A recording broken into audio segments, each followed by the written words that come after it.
Er du typen, der klipper neglene, eller betaler du for at få dem lavet længere? Om 14 dage skal 21 kvinder dyste om at lave de vildeste, flotteste eller mest originale negle i Viborg. Astrid er arrangør. Det gør jeg jo for at give nogle af negleteknikkerne mulighed for at vise, hvad de kan.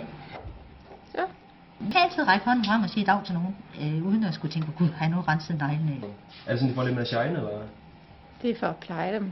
En af deltagerne er Iris Frank, indehaver af Iris Franks Massage og Negle i Viborg. Førhen i tiden, så havde man præsten, man gik til, hvis man havde nogle sorger i livet. Det er det ikke mere. Nu er det frisører, negleteknikere, massører. Man hører rigtig meget lort, når man sidder på den anden side af bordet. Hvordan ser den perfekte negl ud? Det findes der nogle helt specielle krav til, hvordan der skal være nogle kurver indbygget, og tykkelse og længde og sådan nogle ting.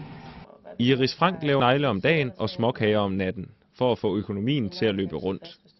Derfor kan hun ikke have lange negle. Jeg glæder mig så meget til, at det bliver ferie, så jeg kan få negle på igen. Det er så stor del af mig efterhånden.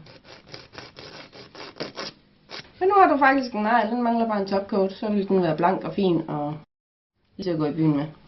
Iris håber, konkurrencen kan være et startskud til en fuldtidskarriere inden for negle. Så er jeg jo fri for småkager. Konkurrencen løber af stablen søndag den 21. maj fra kl. 10.30 på Gammel Aarhusvej 19 i Viborg. Der er gratis adgang for alle interesserede.